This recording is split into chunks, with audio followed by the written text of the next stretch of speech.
Welcome to today's webinar, Getting Started with AWS. Our presenter today is Dave Rockamora. Dave is a solutions architect with Amazon Web Services. He's based in Seattle, Washington, working on a team that supports AWS's global network of technology and consulting partners. Dave works to help partners and their customers build exciting things with AWS. Today with us, we also have Juan Villa, Paul Sears, Ian Schofield, Aaron McGill, and Mike Caliber. They will be our webinar moderators and will engage with you and answer your questions throughout the presentation while Dave presents. Dave, welcome. The floor is now yours. Okay, hey everybody.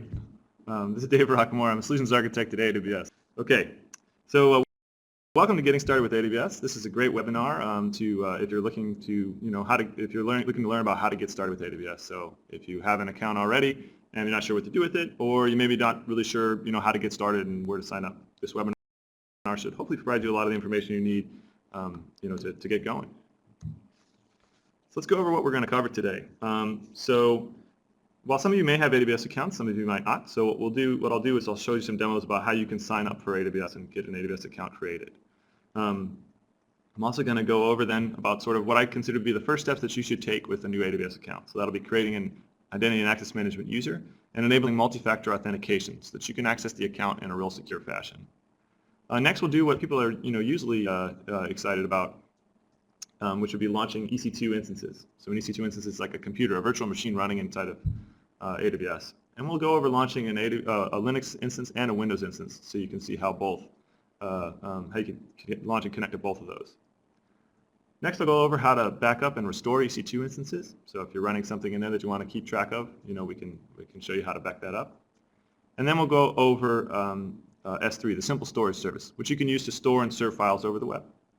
And finally, this is something that's important to a lot of people that are getting started with AWS. We'll go over how you can visualize your AWS costs and set billing alerts so you can get notified if your charges go high. So something I like to point out on this webinar, and we asked a question about this in the lobby and a couple of people answered it, is about the AWS Free Tier. So for those of you unfamiliar with the Free Tier, this is a way that you can sort of get exposed to AWS and learn about and try some of the services at no cost.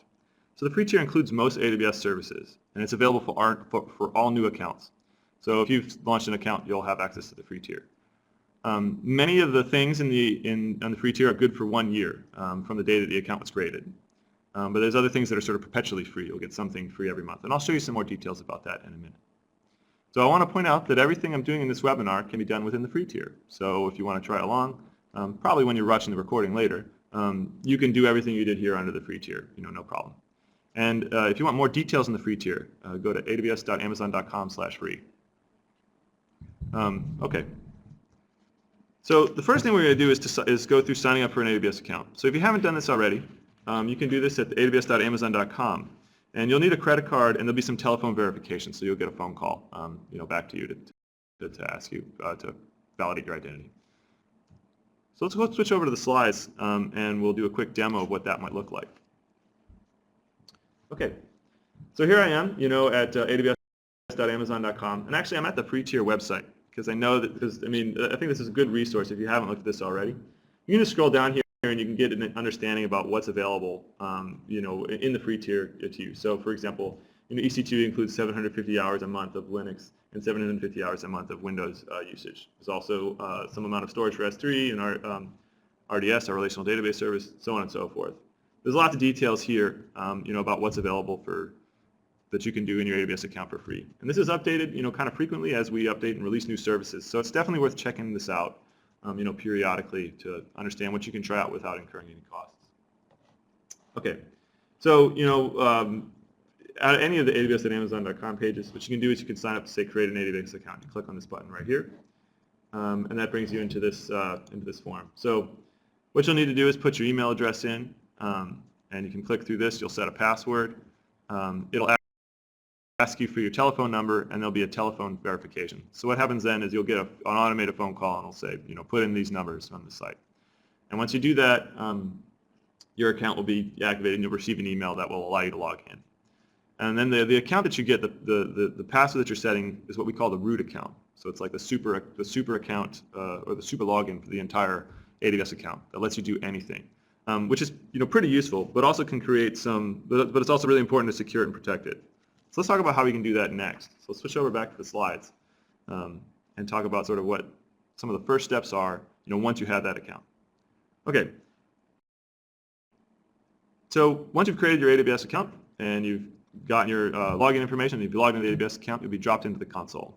Now, like I was saying, that user that has your email address associated with it will be the most powerful user in your AWS account. You can do anything in there, including create users or launch instances or access stuff, access anything in the account. So, what I like to do is to make sure that my accounts are secure is I create an identity and access management user. So IAM stands for Identity and Access Management. It's a system that allows you to create users and groups and roles that have real fine-grained access to different resources in the account. So you can use IAM to do something like, have a user that allows read-only access to something that's going on in EC2, but can, write things into S3 buckets or any sort of combination of that. It's pretty useful if you want to secure your account. So that's what I would do. So that's what we're going to talk about doing first. Another thing that's really important to do for IAM users and for that root account is to enable multi-factor authentication. So multi-factor authentication is a system that will associate with your account, which is it's just another factor in addition to the password. So to log into an AWS account with IAM or with the root account, if you enable MFA, you'll be required to put your username, your password, and the code from a token. Now this can be a physical token, or this can be a soft token like something on your phone. This provides an extra level of security on your account, so that even if someone gets access to your password or something like that, they'll still need this second factor to log in. That becomes really important with AWS accounts because you can launch things that cost real money, like EC2 instances. So my recommendation would be to enable this for IAM users and for the root account. And we'll go over how to do that in a demo, which we're going to go to right now.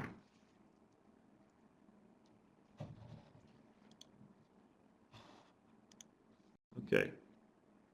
So let's see. Now we should be seeing my screen again. So once you've logged into your AWS account, what you'll get into is this AWS is the console. So the console is sort of your entry point to all of the AWS services that are available. And you can see that they're sort of listed, down here. And there's a lot of services to pick and choose from. The one that we're going to be focusing on first is this one called Identity and Access. So inside of IAM, you can see on the left side that we have some options like groups, users, roles, policies, identity providers, so on and so forth. What we want to do is create a user that will allow us to access the AWS account without having to use the root AWS account. So we'll click on users. There's already a user in here, but let's make a new one just so that we have so we can demo that. So I can create a user and I can give it a name. I'll call it Dave Demo. When you create a user, you have an option to create an access key. This is an access key and a secret key. It's like an API token to access the AWS APIs. If you're developing something or using some third-party software that needs to access an AWS account, you might need an access key. If you don't, if you're just going to log into the console, you don't necessarily need an access key. You can always create one later. So let's just uncheck that to not create one. Now that was really quick, right? So we've created an IAM user in here. But without a password on it, without an access key, and without any policies that allow it to do anything, it's kind of useless. So let's take a look at it and see what we can do with it. Okay, let's see if we can make this a little bit bigger for everybody.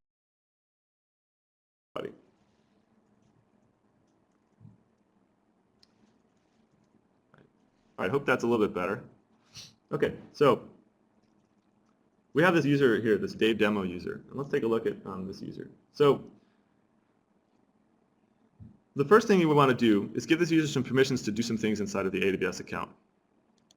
So we'll go over to permissions. And what we can do is associate a policy with this user to give it access to do something in the account. So let's attach a policy here. Now there's a lot of managed policies that are built by AWS that allow you to access different things. And you can scroll through here and you can see different policies that give you access to different kinds of services. A good policy for the IAM user that you're creating to do things in your account is probably either going to be administrator access or power user access. The difference between those two is that administrator access lets you do anything in the account. It's the same as having access to the root account. Where power user allows you to do anything except for create and delete users. So it's up to you. Typically for me, to be honest, most of the time I really just need power user. So we can just search for that, and we can attach this policy. Okay, so now this account has this power user access policy. And just to give you a taste of the policy language that you can use to really, define fine-grained access, because you can also write these policies yourself if you'd like. Let's look at this policy. So this is saying that, account, except for access, identity and access management services. These can be, complicated. If you're just getting started, I would stick with some of these canned policies that get close to what you want to do. Okay, so the next thing we need to do is set up a password to be able to log into this account. So under security credentials, this is where we can do things like create passwords or access keys. So for the Dave demo account, what we can do is we can say manage password. And through here we can assign an automatically generated password or assign a custom password and have that set up so that when I log into the console with this user, I can use that password. So finally, once we have a user in there with a password, what we need to do is set up multi-factor authentication. So this is really good to protect the account in case you lose this password or someone gets access to that or something like that. For this, you can click this button and say Manage MFA Device. And if you're using, this is where you decide whether you're using a virtual MFA device like your phone or a hardware MFA device like a token. You can order those from Amazon. If you click through this, what will happen is it'll show you if you've enrolled in multi-factor authentication for another website, it's the same thing. You can scan this code and enter it, and then on your phone there'll be an app that can do this. Google Authenticator is the app that I use, but there's several others that you could use to do this. Now, we're not going to set that up for now, but that's how you do that. And this is something that you want to do for all of the IAM users that you're creating and for the root account, just to make sure that your credentials are protected. So finally, when you have that information, you're going to need to log into the AWS account, with that password and with that user that you created.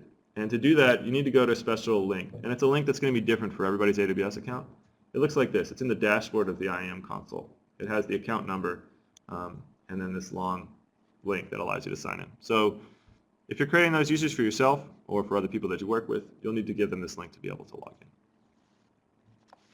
Okay, cool. So now that we've created that account, let's go switch back to the slides and we'll talk about sort of the next steps, which will be creating EC2 instances. Okay, great. So the first kind of step to being able to access an EC2, there's a couple things we have to do to sort of lay the groundwork to be able to launch and connect to an EC2 instance. So the first thing that we need to do is create a key pair. So this is an SSH key pair.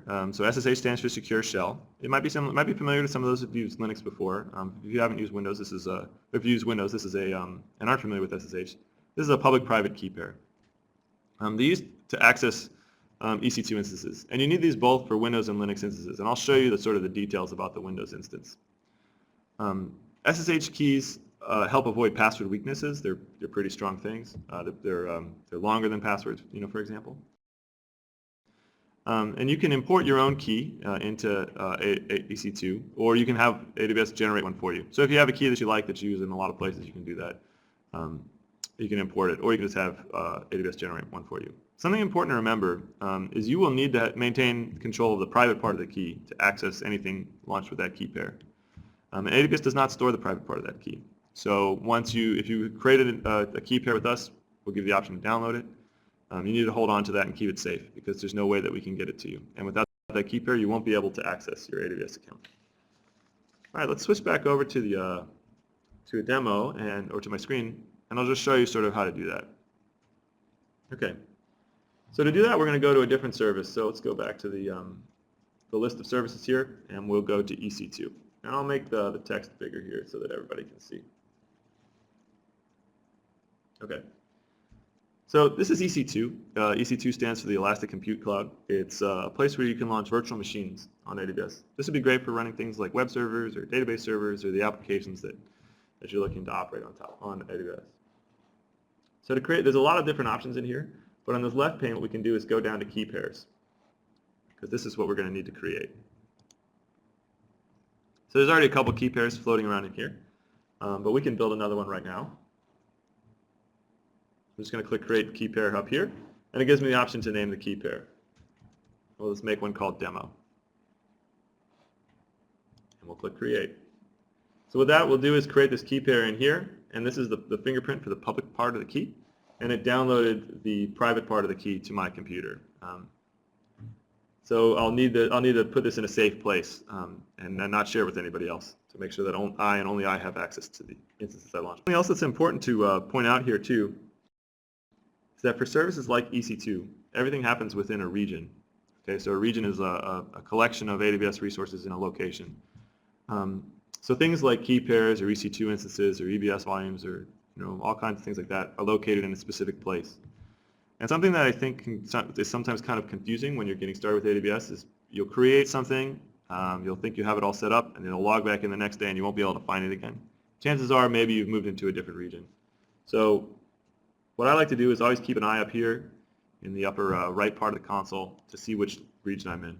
So I work in Seattle, so Oregon is a pretty close region to me, so I always use that. But it's always a good idea, as you're creating stuff, to take a look up there and make sure that you're in the right region or in the same region that you want to be. Okay, cool. Now that we have that key pair, we're going to need that to get access to an instance. So let's go to the next slide here, or let's go back to the slides, and we can talk about sort of the next step of things that we need to do. So the next thing that I like to do when creating an EC2 instance is to create a security group. So a security group is like a firewall for your instance. It sits around the instance to protect it from network traffic accessing it. By default, they block all traffic. So if you just set up a default security group with nothing else in there, nothing will be able to access it. You get to choose which ports and protocols are open. So if you wanted to open it up for SSH, you could open up port 22, or if you wanted to run a web server, you can open up port 80. You can also specify port ranges. You also get the ability to choose who the ports are open to. So you can use CIDR notation to allow the different networks in. So if you want to allow the outside network for your internet connection, for your firewall, you could do that. Or if you wanted to allow just a single IP address in, you can do that too. And you can use create rules that specify security groups. So if you wanted to create a security group for database servers and only allow web servers to access it, you could also set that up too. All right, so let's go over just creating a basic security group that will allow us to access EC2 instances that we launch. So we'll switch back over to the demo. Okay, so we're here in the console. We're still in EC2. We can click up to security groups. And then there's already a couple of security groups in here right now, but let's make a new one just to show what that might be like. So in here we can give the security group a name, and we'll give it a little description about what it might be for. And then we can add some rules. So let's just go over adding sort of a simple rule to allow, let's say, SSH access. Or let's do SSH and RDP. So I've just clicked Added Rule, and I get this drop-down here that allows me to sort of specify, what ports are open and which ports are to who. But we can put in whatever we want here, or we can pull from some pre-built defaults here. So we'll do SSH, and that'll automatically populate port TCP 22. And then we can say the source. So this is where we're allowing the traffic from. There's a couple of options here. We can type in a CIDR block that we know of, that we know is good. We can say anywhere, which would be anywhere in the world or any place on the internet. Or we could say my IP. The more specific you are here, the better, because you're sort of locking this down to sort of control who can access things. So my IP is usually a pretty good bet. The 000/0, which is everything in the world, is appropriate sometimes, but you want to be careful there because you don't want to sort of open that inappropriately. Just a note about this, when you select my IP, the console is doing its best effort to check your IP address, but that might not be right depending on how you access the internet. So there might be something to double check to make sure that we have the right IP address there. You can always change these rules later to sort of refine them, but there's nothing more frustrating than trying to figure out what's going on here. So when in doubt, take a look at what's going on with your network and your internet connection to make sure you have the right addresses specified there. So let's add another rule here too, to allow Windows access. So we can scroll down through here and pick RDP, which is the remote desktop protocol, which is how we'll access a Windows instance. So that's TCP 3389 rather. And we'll say my IP again. Okay, so now we have some rules here. We can say create. Okay, cool. Okay, so now we've got a key pair and a security group. Let's switch back to the slides and sort of talk about the next steps when it comes to launching an EC2 instance. Okay, so EC2 is the Elastic Compute Cloud, and inside of EC2, you can launch instances. So instances are virtual machines that run in the cloud. You have full control over what's running on that instance, and you can install any software you choose. So that could be software you're developing, or third-party software that you're buying and installing, or any sort of combination of that. You get to choose the instance type and the instance size, which will give you different features of the computer. So you get different amounts of memory, different CPUs, or different amounts of CPU power. Some instance types come with attached storage that's really fast. Some come with special purpose functionality like GPUs for doing things like deep learning or graphics workloads. There's all kinds of different options there. You also, when you launch an instance, you'll specify the key pair and security group to launch the instance into. So that's why I created those things first, because you sort of need those to get an instance up and running. Just to really emphasize this, when it comes to running stuff on EC2, customers have full control of what runs inside of that EC2 instance. So any software you install on there, any configuration changes you make, that's all yours and up to you. So you have full control to do sort of whatever you need to do. All right, let's go back to the demo and launch that EC2 instance. Okay, so we're still over here in the console, and we're in the EC2, and we're in EC2. And let's just go over to instances. Now there's a couple of, this is just a notification. Periodically there'll be notifications in this console about things that are happening inside of AWS. So we close that out. And what we'll do is we can click on Launch Instance. There's already 2 instances running in this account, and I'll sort of show you about what those are in a minute. It's also really important here. This is the part where you want to know which region you're in too. So we'll just double check. Yeah, we're still in Oregon. Okay. So we'll click Launch Instance. So the first thing you do when you launch an instance is you select what's called the AMI, or the Amazon Machine Image. So this is the base image that the instance is launched from. And you have a lot of different options here. On this page, in this wizard, there's a collection of sort of standard choices or popular choices. There's Amazon Linux, which is a distribution of Linux that's built and maintained by Amazon. There's also SUSE, Red Hat, Ubuntu, and then there's many options for Windows. So if you're launching a Windows, there's the capability to launch those in here, which is pretty neat. So those are default AMIs or publicly available AMIs that were very popular for customers. You can also create your own AMIs and create your own images, and we'll go through that a little bit later. If you have built the perfect web server or the perfect server for you, you can make an image of it and then be able to launch it quickly later. And we have the marketplace. So the marketplace is a place where you can buy third-party software that's packaged as AMIs and launch them into your account. So if there's a database that you want to launch, or maybe a network device like a firewall, you can use that there. And then finally, there's community AMIs. So these are AMIs that are free to use, that someone else has created and made public. Gives you a lot of options for how to access software inside of AWS. So for this demo, let's just launch the Amazon Linux AMI, just to show you what launching an instance is like. Here is the instance type. So this is what the instance type and size is what determines the features that the instance has. And it also determines the hourly price of the instance. So let's scroll down here and take a look at some of the instance types. There's instances in the T2 family, which are variable performance. They're low cost. They're really great for sort of practice or demos or something like that. I'll note that the one that's eligible for the free tier is the T2 Micro, and that's highlighted in green here. So if you want to stay within the free tier, you should be operating a T2 Micro. There's instance types for all kinds of workloads and sort of capabilities. And this little filter will drop down and say if you want a compute optimized instance type or memory optimized instance type, you can get some information about what might be the most appropriate instance to help you choose right there. Okay, so let's just use T2 Micro because we want to stay within the free tier for this. All right, so next we can configure the instance details. So this is a lot of information on this page, which would help you specify, what your instance is, your specific details about how your instance is working. The defaults are pretty much okay if you're just getting started, but just ones that you might need to know about in the future.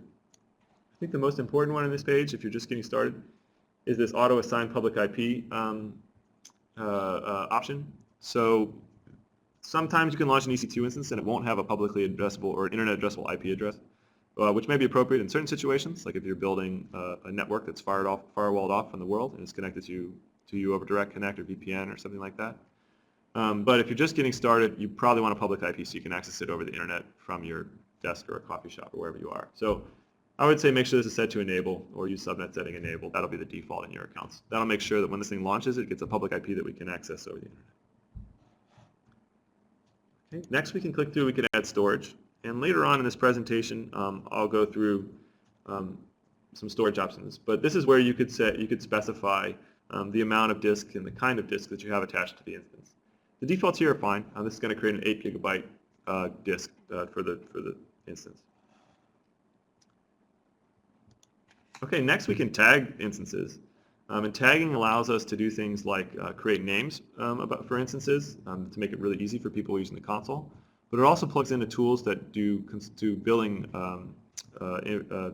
aggregation or automated tools. I see a lot of customers building tools that will use tags to classify instances. So you could say, show me all the instances that the accounting department is using, or show me all the instances that were launched by Dave and Ian, something like that. So for now, let's just create a tag just for a name. We'll call this my demo instance. This will help us find it in the console later. All right, next we get to configure the security group. So this is where we can create, if we forgot to set up a security group ahead of time, you can do this here, through the launch wizard, or we can just, select an existing security group that we already created. So in here we can see this demo group. This is the one that we created earlier, so I'll just select that one and we'll go forward here. Okay, finally we've made it to the end of this 7-step wizard. And we can get sort of a rundown. This is a summary of all of the options that we picked. We can go through this to make sure that we chose everything that that was important to us. We have it set up right. And if it all looks good, we can say launch. So now this is where we get to choose the key pair that we've associated with the instance. So, once again, so you can select the key pair here, and we can see there's 3 different key pairs in the account. We'll just do demo because that's the one I created before. But if we forgot to create a key pair, or we don't have access to the private parts of those keys, what we can do is we can use this to create a new key pair. So if you forgot and you got to the end of this wizard, you can do that. You do have to check this box to launch, which is basically you just saying that, yes, I have the private part of this key, because without it, I'm not going to be able to access the instance. All right, so let's click launch, and we'll launch that instance. All right, so the instance is in the process of launching. So let's go back to the instances page just to get a feel for what's going on. So you can see now there's 3 instances in the account.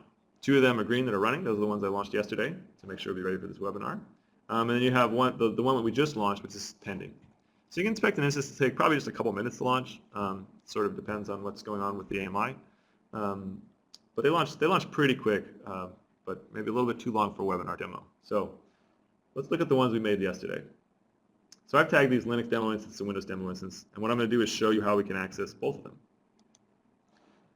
So if we click the details for the Linux demo instance, we get a bunch of information about what it is and where it's running, things like that. It has information about what security groups it's in, what AMI it is, things like that. The other thing that it has in here that's pretty important is this public DNS address. There's a public DNS and a public IP. This is what we're going to use to access this instance. Sorry if that keeps popping up that tooltip. This is what we can use to access that instance. And so we'll just copy this to the clipboard because we're going to use SSH to connect here. So let's cut over to a terminal. And now we'll make this really big. My coworkers sometimes make fun of me because I actually typically run with a much bigger screen because I'm blind. All right. So if you're on a Mac, it's really easy to connect to if you're on a Mac or a Linux computer, it's really easy because SSH is probably built into your operating system. If you're on Windows, it's a little more complicated. What you'll need to do is download it'll have that private key, and you'll need to use PuTTyGen to, there's several options. You can look into the EC2 user's guide to see how to do this. One way I know how to do this is to use PuTTyGen to convert that PEM file that you get from us from downloading the key pair, which is the private key, into a format that PuTTY can understand. And then you can use PuTTY to access the instance over SSH. So once you type that information in there, so we're going to connect the user EC2 user at the name of that instance. Press enter, and then we're logged into the instance. So this is a full-on Linux instance. We can do anything we can do on a Linux computer, right here. So this is where we'd be installing software, configuring things, running applications, simulations, whatever you would want to do. So that's how we access that. The Linux instance. Let's go back over to the console real quick to talk about Windows instances. So you can't SSH into a Windows instance, at least not easily as far as I know. So to get access to that, what we're going to need to use is RDP, the Remote Desktop Protocol. But to do that, we need to get a password. So there's no password baked into the default Windows AMI that you're launching. So what you need to do is use the SSH key pair that you launched the instance with to be able to decode a password for the Windows instance. So we can do that right now. So we select this Windows instance, and we get the same kind of information. We have the public DNS name, information about the instance type, et cetera, et cetera. In order to get the password, what we need to do is click this Actions menu here and select Get Windows Password. This will be available to you if you launch the Windows instance a couple minutes after the instance starts up.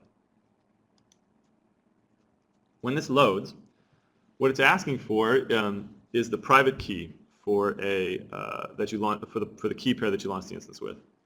And if I choose this on my computer, which hopefully is in a place where I remember I put it, yep, it's right here. I can click Decrypt Password, and this will show me this incredibly easy to understand and memorize password right here. So you might want to copy that. You'll need this to connect to the instance. Okay, so let's say that so now that we've decrypted the password, we know the username is administrator, and we have the IP address. Let's cut over to the remote desktop program. Now I've already plugged that information in here into this RDP profile. So when I click connect here, this should log me in to the Windows instance that I launched. Okay, great. So just like on Linux, we're logged in here, and we can do anything that we could normally do on a Windows computer. Install software, configure things, run simulations, whatever it may be. You can get that set up, just as you would deal with any other, Windows computer that you're working with. Okay, so to be honest, I'm a little more familiar with Linux than I am with Windows. So to prepare for the next step here, let's do some actual customization to this to the Linux instance that we're working with here. So let's do something like let's install a web server. Okay, so let's say we've done a bunch of work here and we've installed and configured this computer to be the perfect web server for us. Because the next thing that we want to do is talk about backing up and making a copy of this image so that we can use it again and again. Let's go back to the slides real quick and talk about some of the storage options, because that's really relevant here. Okay, so I sort of glossed over this when we were going through the wizard. But there's a part of EC2 called EBS, the Elastic Block Store. So EBS is persistent block storage for EC2 instances. So that's things like disks. If you're more familiar with traditional IT, you can think of EBS like a SAN. You use it to provision block storage to attach to an instance. You can create EBS volumes that are as small as a gigabyte and as large as 16 terabytes. So that's pretty big.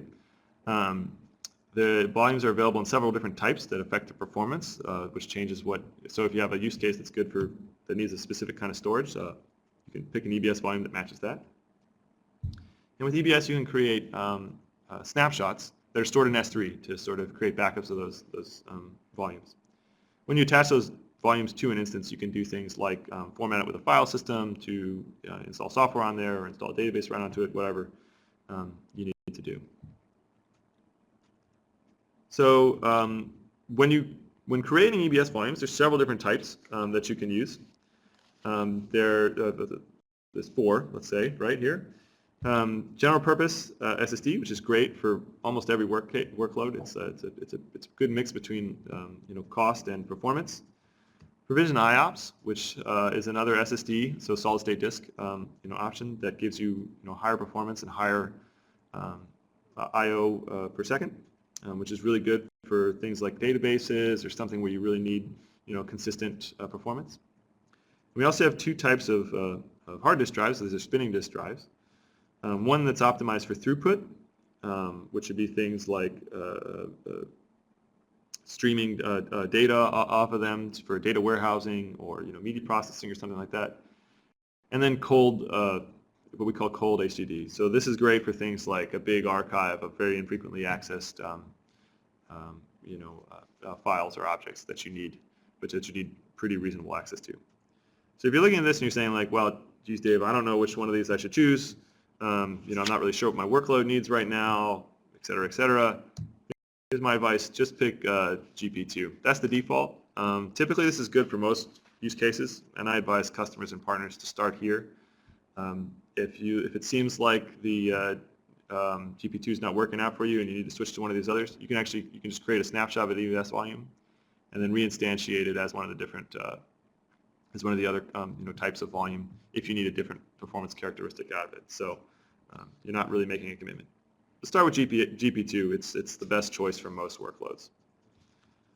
Okay, so let's go back over to the demo where we'll talk about creating EBS volumes and attaching them to an instance. Okay, so I'll switch back over to my console here. So let's look at this Linux demo instance. So what we want to do is create a volume and attach it to the instance. So this would be like, let's make we're going to create a volume so that we can store files or media or whatever it might be, on the instance. So one of the things that I want to do here is understand which availability zone this instance is in. So inside of a region, there are multiple availability zones, but you can think of like a data center, a collection of data centers that are next to each other. Instances and volumes exist within one availability zone within the region. So when we create a volume, and we want to attach it to an instance, we need to make sure it's in the same availability zone, or AZ. You'll hear that term a lot if you're looking at Amazon stuff. Okay, so this instance is in an availability zone called US West 2A. So we'll just make a mental note of that. So let's go down to the Elastic Block Store section, which is in the left side of the EC2 console, and click on Volumes. And there's already a couple volumes that are in here. So these are the EBS volumes that are attached to those instances. This is where the operating systems are for those instances. Let's create a new volume, and we'll make like a 20 gigabyte GP2 volume, and we can put it in US West 2A, let's say.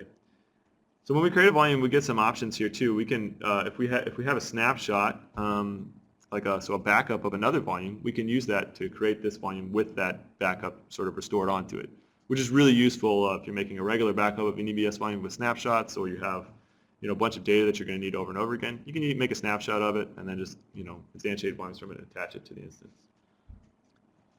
So let's just pick a 20 gigabyte volume, and if we don't pick a snapshot, it'll make a blank volume for us. And we'll say create. And I think if we scroll over here, you can see that happened pretty, well, it's not there yet. Let's click refresh up here, and we can see that, yes, that happened pretty quick. The volume is created and it's available, but it's not attached to anything right now. So if we're going to use this, we're going to need to attach it to an EC2 instance.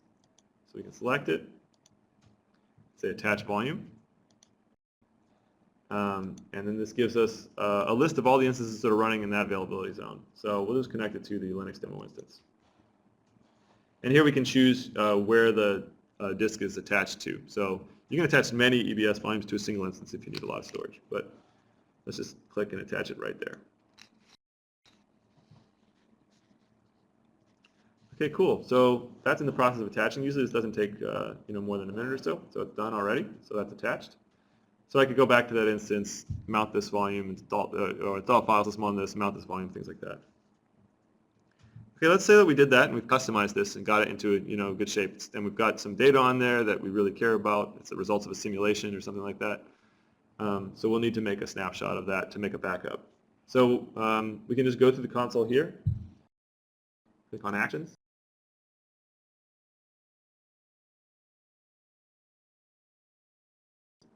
Click on Create Snapshot.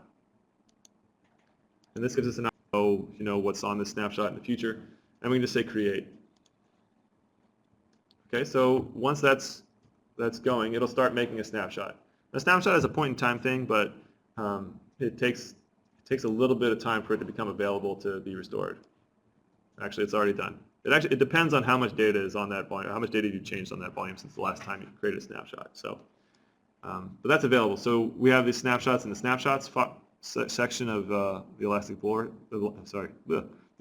Store, part of the console. We can see these snapshots. In the future, we could restore a volume from this snapshot if we wanted to. So snapshots are really good for data volumes that are associated with an instance, like a backup of a database or something like that, or a backup of a media archive.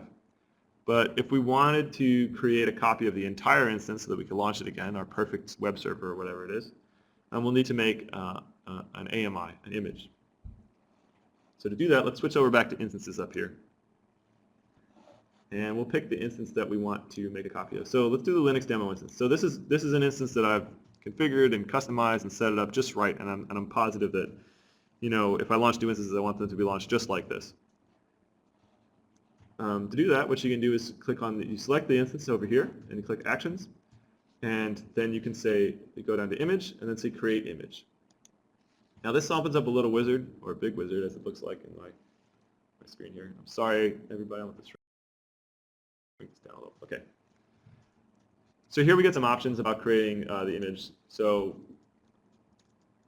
we can give it some names, change its configuration as far as the storage that's associated with it, things like that.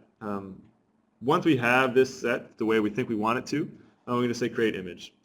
And if you're doing this, you should know that this will probably reboot the instance that you're running. So if you're serving traffic on a web server and you do this, it'll take it offline while that happens. So it's a best practice probably is to do this on an instance that's not really actively being used. You set up the instance, get it just the way you want, capture an image, and then you launch new instances from that image. So once that's there, we can say Create Image. All right, so that's in progress right now. And when that's done, that'll show up over here in this AMI section. So we can see the AMI. So we can see this one's already pending and being created. Once that's done, that'll be available for us to launch new instances from. AMIs are a good way to sort of build like a reproducible computer that you can use over and over again, but it's also just a good idea to back up an instance that you're customizing regularly with an AMI. All right, cool. Let's switch back to the slides and talk about some other storage options on top of AWS.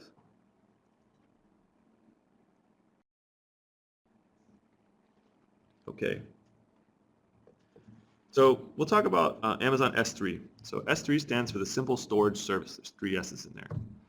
S3 allows you to is an object store, and with S3 you can store really any amount of data. So it stores objects in what's called buckets. An object can be as small as 1 byte and as large as 5 terabytes, and you can have an unlimited amount of objects in a bucket. So it's really suitable for almost any amount of storage. It's very scalable and durable. So things that you store within that will be available and accessible, by everyone or by who you deem. With S3, encryption is available. You can encrypt objects inside of S3 using a couple different options. When you store an object in S3, they exist in the region that you choose. AWS won't move it from region to region. So this is really important if you're doing something for regulatory or compliance reasons and you need data to remain in the European Union, for example. You can pick a region there. You can set object level permissions. So if you want to control the access to an object, to allow certain users or certain systems to access an object, you can do that. And S3 is easily accessible. We'll go over how to make it available over the web. There's also lots of third-party software that integrates directly with S3. So things like your backup software that you're already using, it might support S3, so it's worth taking a look into. Okay, let's go over to the demo here, and we can go over real quick, creating and storing some objects in S3. So to do that, we're going to shift gears a little bit. We'll leave the EC2 console, and we're going to go to S3. So in this big long list, I like to narrow this list of services by selecting the category. We'll click storage and content delivery, and then we'll click over to S3. So inside of S3, the top level here, we can see some buckets. So a bucket is like a place where we organize objects inside of. We can click Create Bucket here to make a new bucket. And let's pick a name. We'll pick Demo, and we'll make it in the Oregon region. Let's see what happens. Oh, okay. So S3 kicked back an error that said that I can't create that because someone else is already using the namespace, the bucket name Demo. So buckets need to be uniquely named. Because all customers share that namespace. So you need to pick something that's kind of unique. So we'll just throw some random stuff in there just for today. Probably if I was really doing this, I would pick something I could remember a little bit easier than that. But we'll say create. Okay, so that was random enough to get us a bucket. So now we have this bucket, which is like a top level, part of S3. And we can click inside of the bucket through this console, and we can see that it's empty. So there's nothing in here right now. So to be able to do something here, let's upload a file. So I've got, I'll click upload, and then up here on my desktop I've got this picture that I took a couple years ago that I'm a pretty big fan of. And I want to make sure it's safe and available, so I'll put it into S3. I'll select that and say upload, and let me just get this out of the way so we can see. You can stage a bunch of files in here and then click start upload, and they will be uploaded. Okay, cool. So now we have this this image, this object in S3. This is 123.7 kilobytes. And we can select that and get some properties to take a look at that. So the image has a link to it, but if I try to load this link in my browser, it should say that I don't have access to it because it hasn't been made publicly available. So by default, objects that you put in S3 will be private.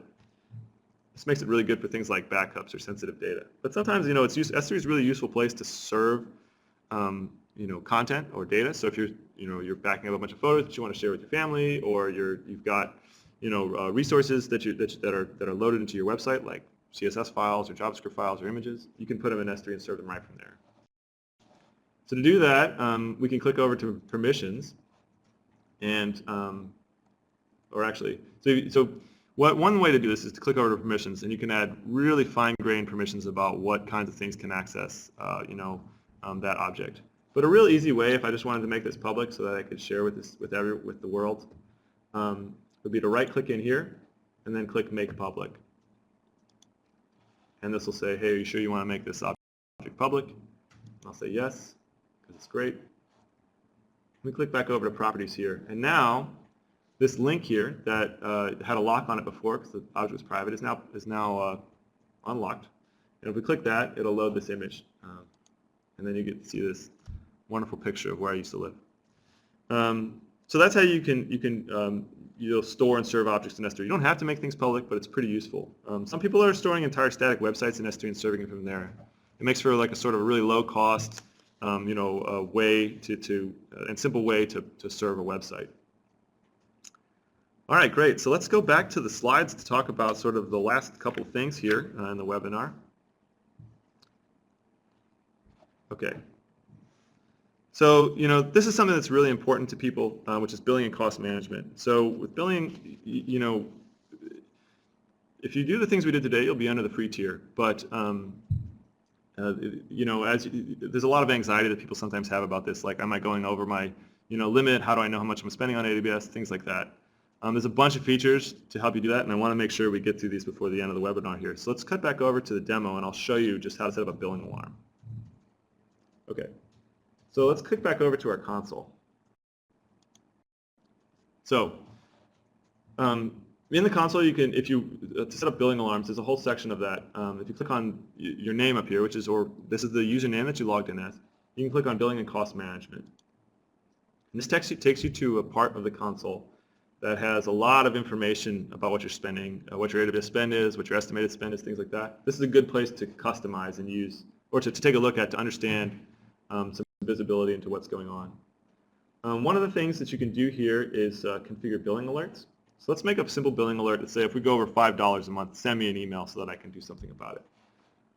So to do that, you want to go over to Preferences, And you can check, and if you haven't done this already, you'll need to check this box that says you want to receive billing alerts. And then once you have that set, you can click on Manage Billing Alerts. And from here, we'll build a simple alert. This is taking us to another service called CloudWatch. And we can, to do that, what we're going to do is make a CloudWatch alarm that'll send us a notification. Click over on Alarms, say Create Alarm. This gives us a couple of different options of what we can make an alarm on. You can use CloudWatch to make alarms for other things, but we'll just do billing right now. So we'll make an alarm for the total estimated charges. And we can just select this. And so there's a metric in your CloudWatch console that shows your estimated charges. You know, like, and we'll make an alarm that says we're over budget if the estimated charges are greater than $5. So we'll set that. We'll set this alarm up so when this metric goes over $5 a month, it'll set off the alarm, and we can use that to make a notification.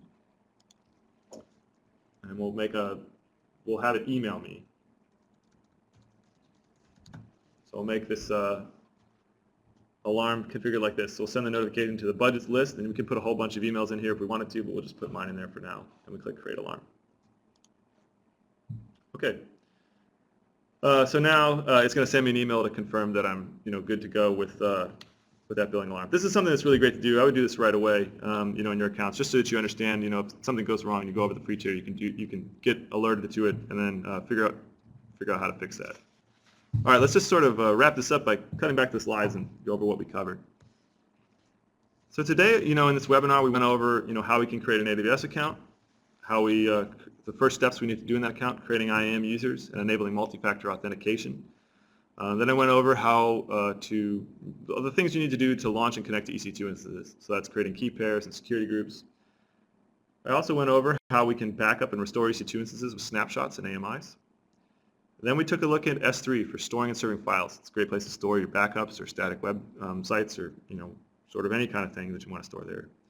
And finally, we took a look at the billing console so we could see how we could set billing alerts in there. Thanks, everybody. Awesome. Thanks a lot, Dave, for a great webinar. And I'd like to thank, again, our moderators for answering the audience's questions. If you have any comments on our previous and upcoming webinars or suggestions on the topics you wish AWS can cover in future webinars, please drop us a line at aws-webcasts@amazon.com. Again, that's aws-webcasts@amazon.com.